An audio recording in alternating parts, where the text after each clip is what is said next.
Et on sait que le sourire ou l'absence de sourire a une influence sur la personne en face de vous.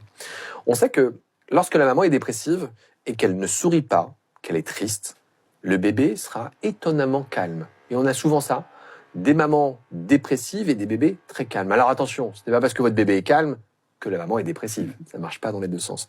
Mais preuve en est que l'être humain est une éponge qui absorbe les émotions des autres.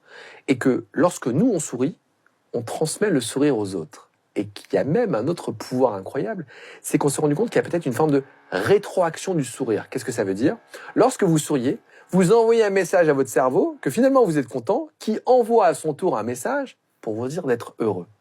Sourire, ça ne coûte rien à personne, ça rendra les autres heureux et ça vous fera plaisir. Et on a même été plus loin, on s'est rendu compte que le sourire augmente les performances sportives. On a un marathonien kényan qui s'obligeait à sourire à intervalles réguliers pour augmenter ses performances sportives. Et on s'est rendu compte que le sourire permettait d'augmenter, c'est pas énorme, hein, de 2% vos performances et de baisser votre consommation énergétique. Et que ceux qui sourient en faisant du vélo, eh bien, peuvent pédaler 12% de plus que les autres. Je comprends pourquoi je me sens de mieux en mieux. J'allais déjà bien quand on a commencé notre entretien, mais comme tu souris, je me sens de mieux en mieux. Mais c'est... Voilà, on passe un bon moment, donc moi je suis content. C'est clair. Donc, il y a le sourire. Il y a la gratitude. Le fait d'être reconnaissant, pareil, de dire merci.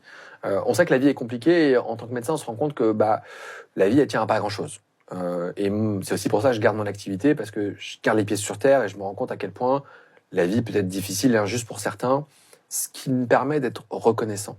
Et d'être reconnaissant de des choses toutes bêtes, hein, de se lever le matin, de marcher, de voir ses enfants, des trucs qui parfois nous gavent. Oh, ils font que crier, oh, je suis fatigué. Ben, soyons reconnaissants de ce moment.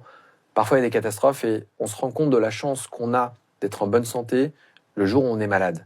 On se dit, ah, mais qu'est-ce que c'était bien quand même à l'époque. Profitons de l'instant qu'on a, profitons de pouvoir échanger ensemble, puisque cette gratitude, elle a un pouvoir extraordinaire à tel point que les gens qui sont reconnaissants, qui expriment la gratitude, soit verbalement, soit en l'écrivant, vivent jusqu'à 7 ans de plus que les autres. Parce que finalement, ils prennent soin un peu plus de leur santé, ils sont un peu moins stressés et ils vivent en meilleure santé. Donc on sourit, on est reconnaissant et on fait aussi des câlins. On a oublié le contact humain. On est sur les téléphones portables. On n'a jamais été aussi connectés les uns des autres, mais jamais été aussi loin les uns des autres.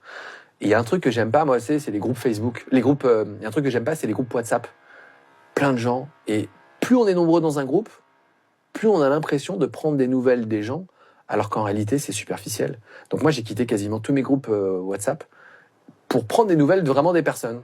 Parce que, à force de croire qu'on voit des stories sur Instagram, des vidéos à droite à gauche, on pense tout savoir des gens, mais sans leur demander, mais comment ça va? Et puis de faire des câlins. C'est tout bête.